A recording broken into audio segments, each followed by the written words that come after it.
썰도 많고, 음, 너무 할 말이 많아. 그래가지고 그거를, 와, 이걸 언제 써내나 하는 그 막막함이 있는데, 그래서 이제 좀 바꿨어요.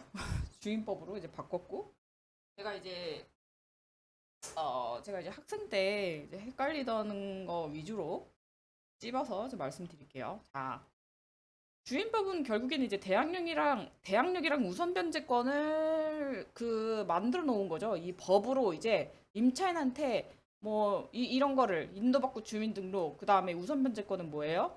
대항력 그죠? 대항력 플러스 확정일자 받으면은 우선 변제권이라는 걸 주는 거잖아요. 그럼 이게 무슨 말이냐면은 자, 임대차 계약에서의 임차인은 원래는 임대인한테만 자기 임차권을 주장할 수 있는 거죠. 무슨 말이에요? 그러니까 보증금 주세요. 대표적인 게 보증금 주세요라는 게 있을 수가 있고, 그 다음에 또 뭐예요? 그 집에서 소유자가 이제 바뀌어요. 자, 주인법이 없다고 생각을 해보세요. 주인법이 없는 세상. 그러면 어떻게 되냐면요. 주인법이 없는 세상은 일단 저는 임 계약 관계잖아요. 그죠? 임대인과 임차인 그리고 계약 관계를 맺었고 임대차 계약을 해서 나는 이제 임대인한테 채권적인 권리가 있어요. 그러면 이거를 주인법이 없으면 이거 제3자한테 대항을 못 한다는 거죠. 그러면은 저는 보증금을 그 임대인이 홍길동이라고 해봐요. 그러면 그 홍길동한테만 주장할 수 있어요. 그 보증금 달라고 할 수도 있고 만약에 그 임대차 그 이제 제가 그 집에서 새 들어서 살고 있는데 홍길동에서 갈동이로 이제 소유권이 넘어갔어요. 그러면은 저는 그 갈동이가 이제 명도 소송해가지고 거기서 나가라고 해. 그러면 저는 그 집에서 살 수 있어요, 없어요? 저는 물론 만약에 내가 소송까지 갈 거야라고 해가지고 길동이 있죠. 이전에 임대인 나랑 임대차 계약 맺은 사람 있잖아요. 그 임대인한테 나 뭐 여기서 뭐 임대차 뭐지? 임대차 계약을 뭐 확인하는 뭐 그런 거를 한다고 해요. 그럼 임대인한테는 물론 그래 뭐 임차인이 임차인인 내가 길동이 예전에 저랑 임대차 계약서 맺은 애 있죠. 얘를 상대로 너 때문에 네가 나도 모르게 그 소유권 그 바꿔버려가지고 내가 그 얘가 명도소송 다 당해가지고 지금 쫓겨날 판이야. 나한테 손해배상 해줘. 라고 이제 청구를 하면 물론 인용은 되겠죠. 그렇지만 나는 어쨌든 그 거기서 명도소송에서 패배하게 되어 있어요. 그러니까 그 소유자가 바뀌면은 소유자가 나 내 집에 왜 네가 있니? 라고 하면서 나가라고 그 명도소송을 해버리면은 나는 이제 그 받으면 집행되면은 그 집에서 나가야 돼요. 그리고 보증금도 누구한테 달라고 해야 돼요? 그 새로 나한테 그 명도소송 걸은 갈동이 말고 원래 나랑 임대차 계약서 쓴 그 길동이한테 그 보증금 달라고 해야 된단 말이에요. 근데 그건 왜 그런 거예요? 채권은 그 계약자한테만 주장할 수 있다고 했잖아요. 근데 저는 길동이랑은 임대차 계약서 맺은 그 같이 이제 써가지고 이거 물건이 아니라 집 인도받고 이렇게 한 건 있지만 갈동이랑은 계약을 했어요, 안 했어요? 안 했어요. 그래서 갈동이한테는 주장을 못 하는 거예요. 갈동이한테는 보증금 달라고도 못 하고 그다음에 갈동이가 집에서 나가라고 그러면은 이제 나는 우리 집은 아니잖아요. 그리고 갈동이가 지 집인데 내 집인데 네가 들어와 있네. 너 뭐 하는 거니? 나가라고 하면은 그 법 논리 삼고 나갈 수밖에 없는 거예요. 그런데 이제 임차인이 이제 이렇게 의리되는 최강 의리되는 이런 사건이 너무 많기 때문에 이제 우리가 주임법이라는 걸 통해서 아까 말했듯이 내가 기존에는 나랑 그 계약서 쓴 그 임대인한테만 주장할 수 있었던 그 권리들을 다른 사람 뭐 매수인 그다음에 또 다른 사람 또 누구 있죠? 뭐 근저당권자 뭐 이런 사람들이 있는데 그런 사람들한테도 내 보증금 혹은 내가 여기 살 권리를 주장할 수 있게 되는 게 주임법이에요. 근데 이제 주임법에서 이제 뭐 요건을 갖추면은 뭐 이런 걸 인정하는데 대항력이랑 우선 변제권을 구별해서 알아줘야 됩니다. 아, 대항력이랑 그럼 무엇일까요? 대항력, 대항력. 대항력은 이렇게 생각하시면 될 것 같아요. 아까 제가 말씀드렸잖아요. 임차인이 나중에 중간에 이제 그 집주인이 갑자기 변경되고 그러면은 거기서 이제 쟁점이 되는 건 뭐라고요? 내 보증금을 이 사람한테 그 기존 임대인한테만 받을 수 있는지, 그러니까 내 보증금이랑 내가 여기서 계속 남은 임대차 기간 동안 살게 해줘라는 그런 문제가 이제 발생한단 말이에요. 근데 이 대항력이라는 것은 어, 대항력이라는 것은 자, 내가 대항력 이거는 아시죠? 인도받고 주민등록 이거 하면은 대항력 생기잖아요. 그럼 이게 무슨 말이냐면은 어, 이 대항력이라는 건 결국 매수인한테도 그 소유권자가 뭐 나랑 임대차를 계약을 맺었겠죠. 근데 그 사람이 팔고 지는 나갔어. 빠지고 이제 길동이가 갈동이한테 팔아가지고 갈동이가 소유자가 됐잖아요. 그 사람한테 나의 임대차 계약을 주장할 수 있는 거예요. 이거는 어, 일반 법 논리에 따라서는 사실은 안 되는 거죠. 왜냐면은 계약이란 거는 그 계약 당사자한테만 주장할 계약에 기한 채권은 그 당사자한테만 내가 그걸 청구할 수 있는 건데 지금은 집주인은 나랑 계약한 적 없다니까요. 근데 내가 이 대항력이라는 거를 갖고 나서는 이 집주인한테 내 임대차 계약에 따라서 보증금 주세요. 그다음에 나 물론 뭐 네가 뭐 이거 산 거 알겠는데요. 나는 이 주인법 이 사람의 이 요건을 갖췄으니까 여기 살 수 있어요라고 그 두 개를 이제 주장할 수 있는 거죠. 그래서 내가 이 집주인이 바뀌어서 명도 청구해도 나는 나가지 않아도 돼요. 그다음에 이 내가 나갈 때 보증금 못 받은 거 있죠? 그거를 이제 요 새로운 집주인 갈동이한테 청구할 수 있습니다. 대항력이란 그런 것이고요. 그다음에 우선 변제권은 이거 우선 변제권은 뭐냐? 이거 뭐와 관련해서 문제가 되겠어요?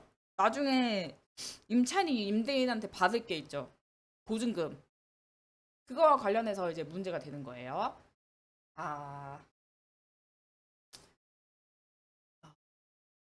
아, 그러면은 우선 변제 자, 요거부터 설명을 할게요. 자, 근데 대항력은 있는데 자, 대항력 가지는 거랑 우선 변제권 가지는 거랑 요건이 다르죠. 우선 변제권은 확정 일자를 추가로 이제 받아야 됩니다. 그래서 대항력만 있는 상태랑 우선 변제권만 있는 상태는 다르다. 그런데 이 사람이 대항력은 있어요. 근데 우선 변제권은 만약에 없다고 하면 어떻게 되냐고요?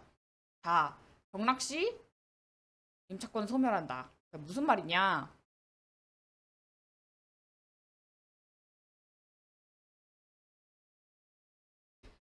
자, 그래서 그 이제 아까 말씀드렸듯이 단순히 그 이제 그러니까 여러분 그 집주인이 이거 경락도 집주인이 변경되는 거 아시죠? 근데 이거는 집주인은 그냥 단순 변경이랑 경매로 변경되는 게 아니라 경매로 변경되는 거랑 뭐가 달라요? 경매. 이거는 집주인 변경은 그냥 자기네들끼리 그 사려는 사람, 팔려는 사람 있죠? 얘네들이 그냥 그 공인중개사 사무실에서 만나가지고 얼마에 넘긴다 이렇게 하는 거예요. 근데 경매라는 거는 이 이제 보통 이제 그 여기 근저당권자 이런 사람들이 이제 신청을 해서 법원에서 자 뭐 얘네 그 이제 뭐 갈동이네 집을 이제 경매하겠습니다. 채권자들 다 오세요. 자 파티 이렇게 해가지고 너 1번 근저당 3억, 그 다음에 2번 근저당 2억, 뭐, 이렇게 해가지고 나눠 가진 다음에, 자, 나머지 금액으로 뭐, 그 채권자 나눠 가시오. 이렇게 하는 그 법원을 통해서 하는 그런 절차란 말이에요. 그래서 이거랑 좀 다르게 파악을 하셔야 돼요. 자, 그래서 아까 말씀드렸듯이 요 대항력을 가진다고 했고, 요 우선 변제권이 없을 때, 요거 같은 경우는 아까 이렇게 되는 거고요. 자, 경매일 때 어떻게 되냐? 경매일 때는 다릅니다.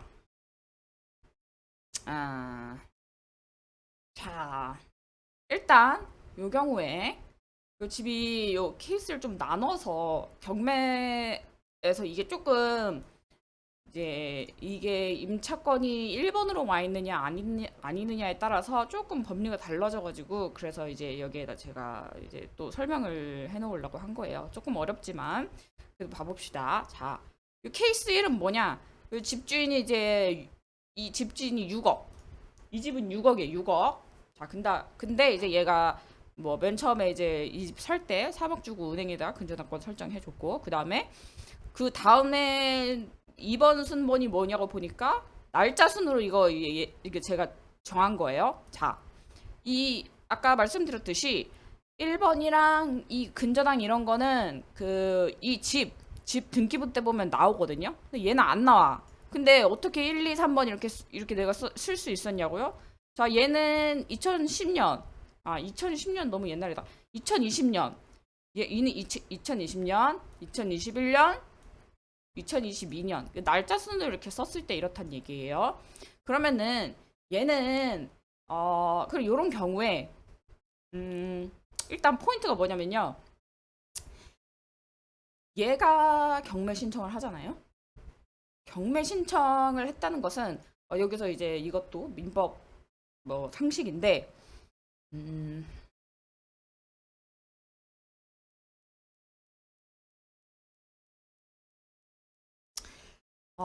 얘가 경매 신청을 하면요.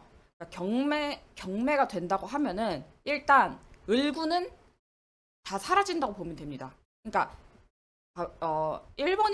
1번이 근저당이 이런 상황이죠. 근저당이고 그다음에 얘가 3번 근저당 뭐 이거는 가압류일 수도 있어요.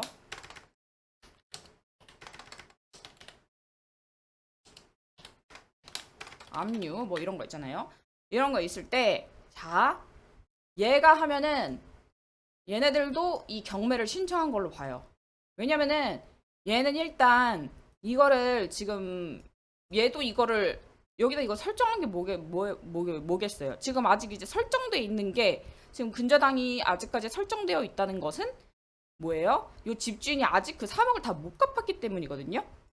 자, 그리고 얘도 이 신청한 건 왜 신청했겠어요? 돈을 안 갚으니까 그런 거겠죠. 뭐 원금도 안 갚고 이자도 안 갚고 그랬나 보죠. 그래서 얘가 이제 돈 받아야 되겠다 싶어가지고 경매 신청했어요. 자, 그렇다고 한다면은 요렇게 됐을 때 이 을구에 이거는 자 경매요, 경매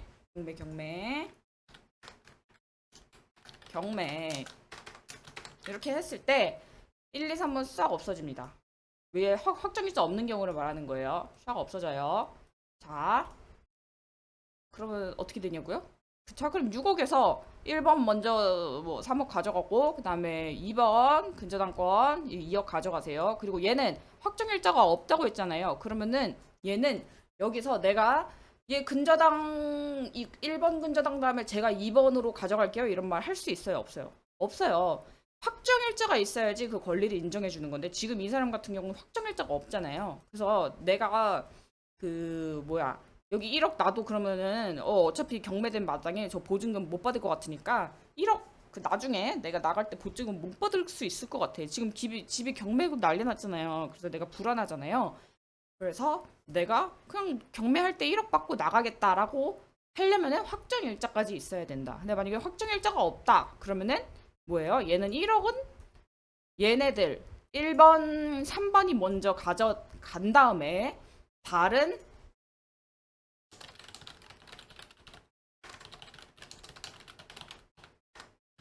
이렇게 되는 거예요. 그죠? 얘는 그러면은 자기 1억을 받을 가능성이 있을까요? 적을까요? 이렇게 근저당 많이 설정하고 경매 신청까지 된 마당에 채권자들이 얼마나 많겠어요. 그러면은 얘 3억 가져가고 얘 2억 가져가고 남은 1억으로 다른 일반 채권자들도 뭐 이 집주인이 소소하게 뭐 1,000만 원, 2천만 원 막 빌려준 그런 애들이랑 이제 같이 나눠 먹기 엠빵 하는 건데 내 1억을 고스란히 다 챙기기는 굉장히 어렵겠죠. 그래서 이렇게 흘러간다. 근데 케이스 2는 뭐냐? 이것도 경매예요. 경매고 이것도 확정일자가 없어요. 확정일자 없고 대항력은 근데 있어요. 자, 그럼 날짜 순서대로 이렇게 된다고 해보세요. 그렇게 됐을 때 아까 얘 1번 얘는 그러니까 1번 같은 경우에 있어서 그 임차권이 이제 같이 사라진다고 했잖아요. 얘를 죽이는 이유? 얘를 살리지 않는 이유는 뭘 것 같아요? 주임법의 어떤 취지라든지 임차인이 그 사회적 이제 보통 약자니까 이 사람들 이제 보호하기 위해서 얘를 살려둔다고 생각을 하면 어떤 일이 발생하냐면요. 자, 이게 1억이면은 뭐 이거는 잘 1억이면은 뭐 얘가 별 문제가 없을 수도 있지만 얘를 3억이라고 쳐봐요. 그러면 어떻게 되냐면요. 아, 나는 원래 1번 이거 내가 맨 처음으로 이거 설정할 때 나는 이 집이 6억에 그 파악을 해서 6억으로 파악을 하고 아, 이 사람의 재산이 6억이 있구나. 그럼 내가 한 3억 정도 빌려줄 수 있겠어. 아니면 2억 5천 빌려줄 수 있겠어. 대신 뭐 이자랑 그런 거 붙어 있으면은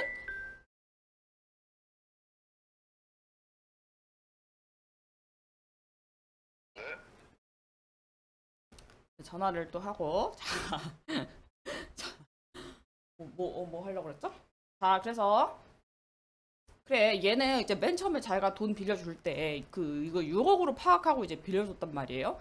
이게 만약에 내가 얘네 집에서 이거 말고 또 다른 얘가 이걸 설정하기 전에 얘는 1번으로 지금 현 상황에서는 1번으로 설정한 거지만 얘가 만약에 내가 이 집 그 등기부 떼어봤더니 6억이긴 한데 거기에 앞에 뭐 근저당 딴 거 많이 껴있어. 그러면은 나는 그거 보고서 요만큼 안 빌려줬을 수도 있어요. 뭐 2억 5천을 빌려주거나 빌려줬든 아무튼 그 정도 이제 상하는 금액을 안 빌려줬을 수도 있어요. 왜냐면은 내가 그거를 나중에 이 사람이 이제 안 갚는다고 했을 때 내가 그거를 그 돈을 다시 돌려본다는 보장이 없잖아요. 근데 그런 상황이 아니라 나는 혹시 이거 봤을 때 6억이야. 그래서 내가 3억 정도 빌려주면 안정적으로 나중에 이 사람이 돈 안 갚으면은 경매해가지고 내 돈을 받을 수 있겠다라고 생각을 했는데, 자, 얘를 만약에 이게 경락에도 불구하고 이 사람이 살아있다? 뭐, 이 임차권이 이제 소멸하지 않는다고 보면 어떤 문제가 발생하냐면요. 자, 그러면은, 그 경락인이 일단 이거를 산다고 하는 경락인이 많아지겠어요? 적어지겠어요? 지금 이 집이 아니 상식적으로 집에 근저당권 많은 게 좋아요? 없는 게 좋아요? 없는 걸 좋아하겠죠. 그다음에 이게 또 3억이 있으면은 그 경락인이 이 뭐랄까요?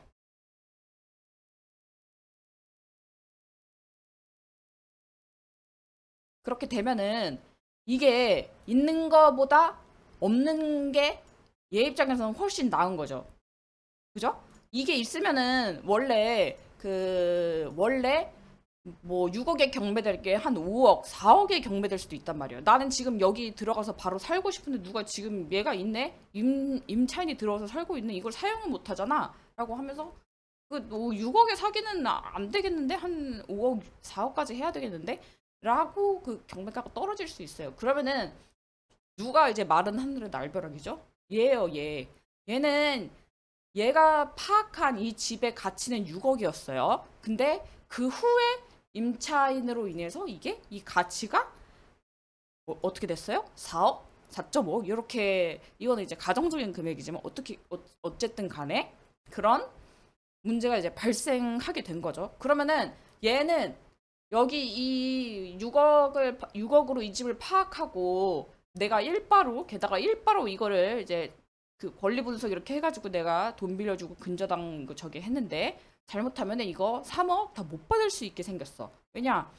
이번 내 뒤에 생긴 그 임차권으로 인해서. 근데 아무리 임대차 관계에서 임차인을 보호해야 한다지만 얘도 솔직히 그럼 얘는 무슨 잘못이 있어요? 얘도 마른 하늘의 날 그대로 마른 하늘의 날벼락이에요. 얘를 그렇게 하면. 그리고 이런 식으로 이 뒤에 후순위 2번으로 있는 임차권이 계속 이제 넘어간다고 가정했을 때 그러면은 이런 근저당에 대한 어떤 그 근저당을 뭐 은행이든 어디든 돈 빌려주는 사람이 근저당에 대한 그런 신뢰를 하겠어요? 안 하겠어요?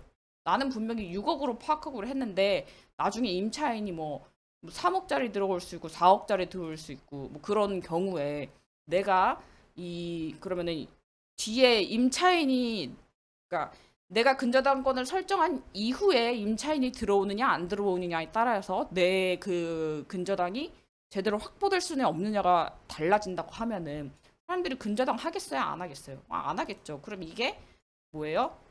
우리 이제 민법이 이제 규정해 놓은 건데 이거를 몰각시키는 그런 거가 나타나기 때문에 얘한테 너무 이제 마른 하늘의 날벼락인 그런 것도 있고 근저당권자도 이제 뭐 얘네들은 과실이 없잖아요. 얘는 그죠? 잘못이 있는 애들이 아니에요, 얘네들은. 그래서 근저당권자의 그 이익까지 해치면서 임차권을 보호할 수 없다. 그렇기 때문에 얘는 경매할 때 없어진다. 그래서 얘들 싹 다 없어지고 그러면 어떻게 되겠어요?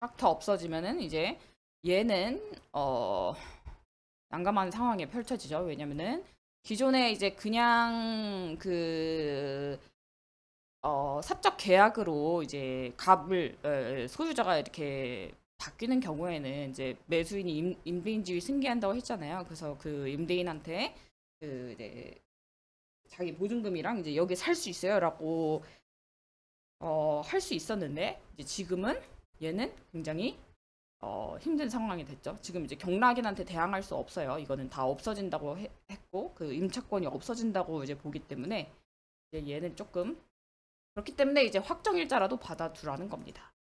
자, 근데 이제 이게 경매와 관련되어 있는 거기 때문에 또 다른 이제 그런 문제가 있어요. 이제 이게 음 이거는 근데 이제 판례에서 이제 그 이건 좀 중요한 판례라서 자 뭐냐면요. 아까 아까랑 이게 상황이 다르죠. 얘는 1번이 근저당이에요. 근데 얘는 1번이 임차권이에요. 그리고 얘는 확정일자 없어요. 아까랑 동일한데 자 뭐예요?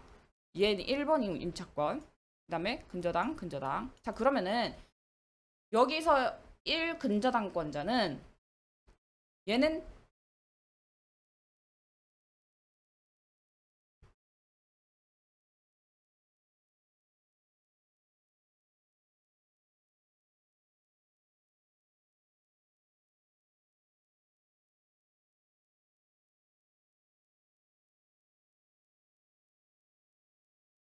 자 그런데 판례가 뭐라고 하고 있냐면요. 만약에 1번이 임차권이고 그렇다고 한다면은 이게 물론 등기부상에 이제 나타나진 않지만 얘가 그 뭐 임차인이 여기 세 들어 산다는 게 세 들어 살고 뭐 보증금이 얼마라는 게 여기 저기 등기부상에 나타나지 않지만 어쨌든 이 근저당을 그 이제 근저당을 받으려고 하는 사람은 이 집에 대해서 대략 조사하지 않겠어요? 여기 대해서 뭐 임차인이 있나 뭐 그다음에 뭐 다른 뭐 등기부는 뭐 당연히 이제 확인했을 것이고 그래서 여 근저당 2번으로 들어온 근저당권자는 자 이제 시간 순서대로 이런 겁니다. 1, 2, 3번 이렇게 되는 거예요. 자 그럼 이 근저당 1번 근저당 그 설정한 얘는 어쨌든 간에 요 앞에 임차인이 있다는 것에 대해서 어느 정도 인지를 하고 여기에 대해서 그 근저당을 설정했을 것이다라고 보는 거예요. 그렇기 때문에 자 여기의 경우에도 이건 잘못 써놨네요.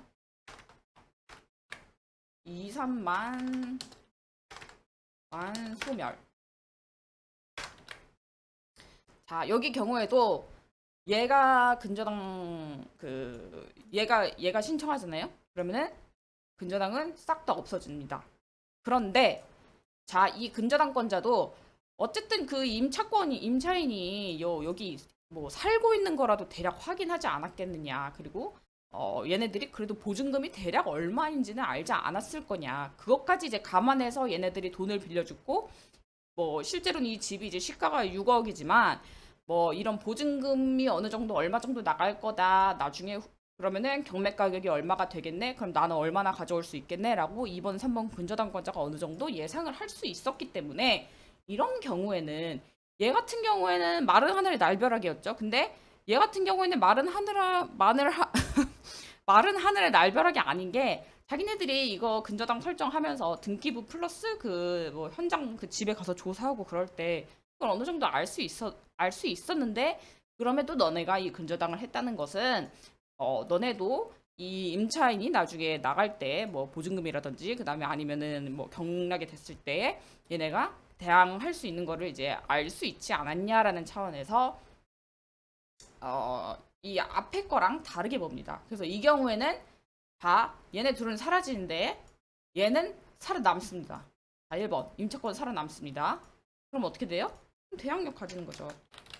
대항력 가져서 그 경매로 인해서 그 이 물건 낙찰받은 사람 있죠. 그 사람한테 보증금 달라고 할 수 있고, 그다음에 내가 임대차 계약 기간 동안 여기 나 살 테니까 나 나가라고 하지 말아라. 뭐 이렇게 얘기할 수 있는 그런 권리가 생기는 겁니다. 자, 그러면은 경락에는 어떻게 될까요?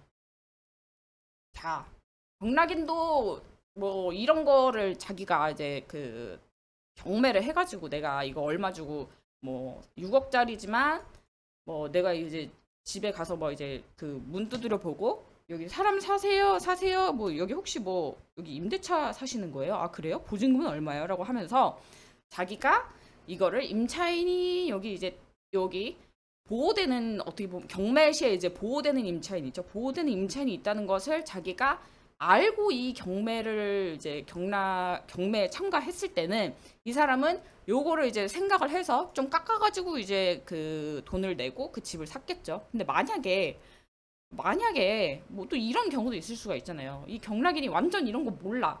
그리고 뭐야 임대인이 요 집 기존 소유자가 우리 그 임대차 준 거 아니고요. 그 저희 뭐 어머니가 살고 계신 거예요. 근데 이거 경락되면은 당연히 저희 나가야죠. 뭐 이런 식으로 이제 경락인을 뭐 속였던가 해가지고 경락인이 요렇게 요 살게 되는 요 임차권의 존재에 대해서 몰랐어요.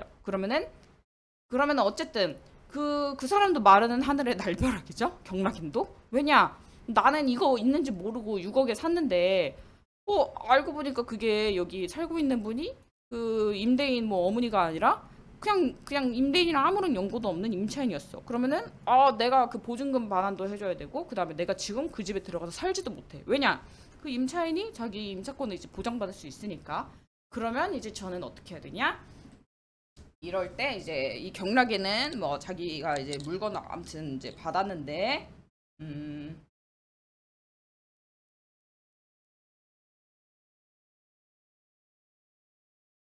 그게 일종의 하자가 있는 거죠. 그죠? 거기에 나는 그 아파트에 들어가가지고 당장 살고 싶은데 임차인이 들어앉아서 이제 언제까지 자기가 살아야 된다고 하고 그다음에 나갈 때 또 내 돈이 들어가겠네. 자, 그럴 경우에 이제 사용되는 게 이제 매도인의 담보 책임이죠. 그래서 경매가 되는 경우에 이제 그 매매 계약에서 보시면 하자담보 책임 파트에서 경매로 내가 물건 낙찰받았는데 근데 거기에 뭐 이런 게 있어. 이런 게 이제 하자가 있다는 게 이런 거예요, 이런 거. 나는 몰랐는데 그 이제 뭐 요 집주인이 내가 사전조사 할 때 분명히 이제 자기 뭐 자식들이고 가족들이어서 이거 경락되면 당연히 나가줘야자라고 했는데 알고 보니까 나한테 임대차 계약 맺은 거를 이제 숨기고 있었던 거야. 그러면은 나는 어떻게 구제받아요? 나는 그럴 때 그 이제 경매 경우에 이제 하자담보 책임을 묻는 그 규정 578조를 통해서 그 기존 이거 판 사람이 아니라 뭐 경매 당한 사람 있죠? 경매 당한 사람이면서 이 사람이랑 임대차 계약을 맺은 그 임대인한테 하자담보 책임을 물어가지고 내가 뭐 보증금도 줘야 되고 그 다음에 뭐 내가 들어가서 살지도 못하니까 뭐 그 담보 책임 뭐 얼마 내놔라 이런 청구할 수 있는 그런 권리가 생기는 겁니다. 자, 그래서 확정일자 없으면 상당히 서럽죠. 특히 이제 뭐 이런 경우에는 뭐그 얘는 살아남는 거지만 이런 경우에는 이제 뭐예요? 되게 서럽게 된단 말이에요. 그래서 확정일자까지 이제 보통 통상적으로 이제 우리가 임대차 계약 이런 거 맺고 그러면은 공인중개사 사무실에서 그 가서 확정일자도 받아 놓으세요라고 하는 게 나중에 이게 경매가 될 때 내 보증금을 우선해서 반환 받으려고 하는 거거든요. 자, 그러면은 이거는 이제 그 대항력이라는 것은 어, 대항력이 있다. 내가 이 집에서 계속 살 수 있고 그 보증금 계속 그러니까 집주인이 바뀌어도 보증금을 청구할 수 있는 거는 이제 집주인이 변경됐을 때와 그 경락을 구별해서 생각을 해야 돼요. 아까 말씀드렸듯이 대항력만 있고 우선 변제권은 없을 때 집주인만 바뀌는 거면 그러니까 경매에 의해서 바뀌는 경매가 아닌 경우에 집주인이 바뀌면은 내가 그 바뀐 집주인한테 물론 나와 그 집주인은 임대차 계약을 맺은 것이 아니지만 이 법률에 따라서 이 요 뭐지? 이 집주인이 기존 나랑 계약서 맺은 그 임대인의 지위를 승계하는 것이기 때문에 이 집주인한테 보증금 내놔라. 그다음에 나 뭐 어느 기간까지 여기 이제 살 거다라는 것을 이제 청구할 주장할 수 있는 거고. 그런데 이제 경락 시에는 아까 말씀드렸듯이 다르죠. 내 거 뭐 이런 거 다 이제 없어지는 거고. 그다음에 어떻게 돼요? 여기 집에서 이제 나가야 되는 거죠. 나가라고 하면 그 경락인이 나가라고 하면. 근데 이제 우선 변제권을 가진다는 건 뭐냐면요. 집주인이 변경됐을 때는 똑같아요. 지금 이건 이제 경매가 돼서 뭐 급하게 이제 그러면은 그래 그럼 난 뭐라도 보증금이라도 건지자 뭐 이런 상황이 아니라 그냥 집주인만 변경된 거예요. 그러니까 뭐 길동이가 갈동이한테 넘겼어. 그리고 뭐 지금 뭐 갈동이가 뭐 자금난이 있어가지고 막 집이 경매되고 막 그런 상황은 아니고 그렇다고 하면은 저는 이 법에 따라서 요 뭐야 얘가 바뀐 애한테 나중에 나갈 때 보증금 달라고 하고 그다음에 뭐 중간에 얘가 나가라고 하면은 이제 뻗팅길 수 있는 그런 지위를 갖게 되는 것이고 그다음에 경락지가 달라지죠. 자, 경락이 됐을 때 어떻게 되냐면요. 대항력. 자, 이 경우에는 이제 우선 변제권 가지는 경우로 할게요. 자, 우선 변제권 가지면은 어떻게 되냐? 그러면 나는 원래 우선 변제권 안 가질 땐 일반 채권자였잖아요. 그러면은 근저당권자한테 밀려서 얘네들이 가져가고 이제 남은 게 있으면은 이제 그 일반 채권자들이랑 엔빵하는 그런 형식이었단 말이에요. 근데 이 이제 확정일자 갖춘 우선 변제권이 있는 경우에는 자 요런 상태라고 해보세요. 나는 1억, 보증금 1억 이런 상태라고 해보세요. 그러면은 아까랑 어떻게 달라요? 나는 어쨌든 이런 확정 일자가 있는 경우에는 첫 번째 이 집에서 살지 말지 아니면은 내가 이 돈 받고 나갈지 이거를 결정할 수 있어요. 그 다음에 두 번째 뭐예요? 그러면은 내가 여기서 사는 경우는 어떻게 돼요? 그러니까 두 가지 선택권을 줬어요. 내가 아씨 나는 길동이 보고 계약을 한 건데 갈동이는 건물도 더럽게 유지할 것 같고 쟤는 못 믿겠어. 난 그냥 나갈래 찝찝하다라고 하면서 내가 나간다고 하면은 내 보증금은 받아야 될 거 아니에요. 그러면은 그때 이제 내가 이 1억 주세요라고 하면은 1번 다음에 내가 2번으로 이걸 받을 수 있어요. 그죠? 아까랑 다르죠? 얘는 아까 쩔이었단 말이에요. 이 2번. 얘는 그 일반 채권자로 가가지고 이제 N방에서 받아야 됐을 건데 나는 얘랑 얘 다음에 2번으로 이제 1억을 아주 이제 편안하게 가져올 수 있는 그런 상태죠. 근데 내가 만약에 그냥 난 뭐 길동이든 갈동이든 그냥 상관없어. 나는 이 집에서 한 2년 아니면 2 플러스 2 해가지고 4년 사는 게 중요해라고 했을 때는 내가 아직 사니까 보증금을 반환받을 필요는 없죠. 그러면 나는 그 집에서 계속 산다고 할 수 있는 거예요. 그러면 자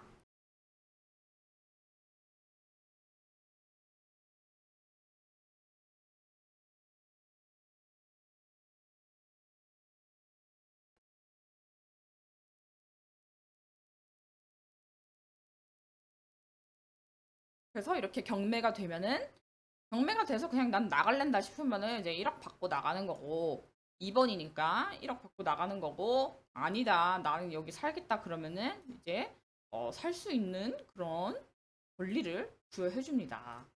그게 이제 주인법이다. 그래서 이 대항력이 있는 경우랑 우선 변제권까지 있는 경우랑을 이제 구별해서 알아두셔야 되고 그다음에 이게 이 대항력이란 게 대항력과 우선 변제권을 누구한테 주장하느냐. 즉, 그냥 집주인이 단순히 변경될 때의 그 매수인한테 주장할 거냐? 아니면은 이 집이 경락이 돼가지고 경매가 돼서 그 경락인한테 이거를 주장하느냐에 따라서 이제 달라지는 거예요. 자, 그래서 아까 말씀드렸듯이 이 뭐예요?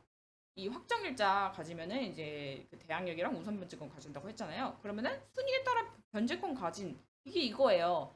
내가 확정일자 없을 때는 이 근저당권자가 먼저 돈을 받아가고 나중에 나는 일반 채권자들랑 이제 쩌리라고 하는데 일반 채권자들이랑 엠빵에서 가져가는 그런 구조였는데 내가 우선 변제권을 가지면 얘 다음에 내가 1억 원을 가져갈 수 있는 거예요. 그러면은 뭐예요? 내 보증금을 엄청 더 확실하게 지킬 수 있는 그런 거.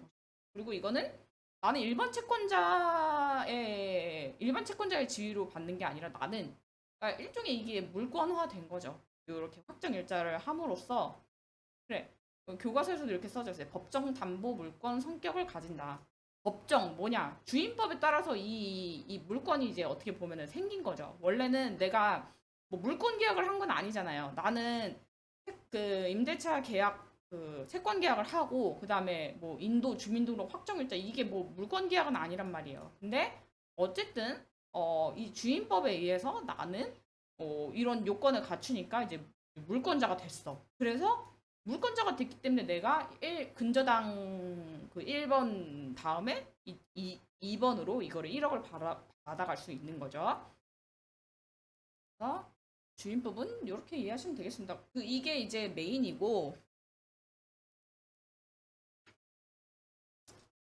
그다음에 뭐 임차권 등기 명령. 그래서 다른 거는 뭐 이렇게 뭐 이해하는데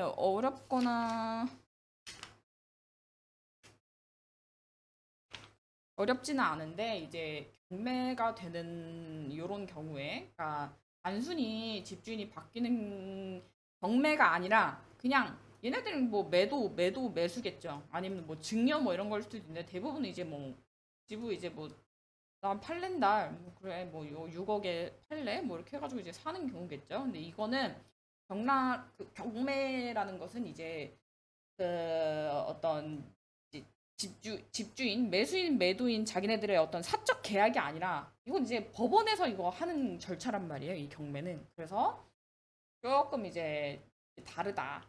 경락시. 그래서 이제 요거를 이 대항력과 우선 변제권을 단순히 이제 집주인이 변경되는 경우랑 이제 경매 절차를 통해서 집주인이 변경되는 경우를 달리 알아둬야 한다. 이렇게 아시면 될 것 같습니다.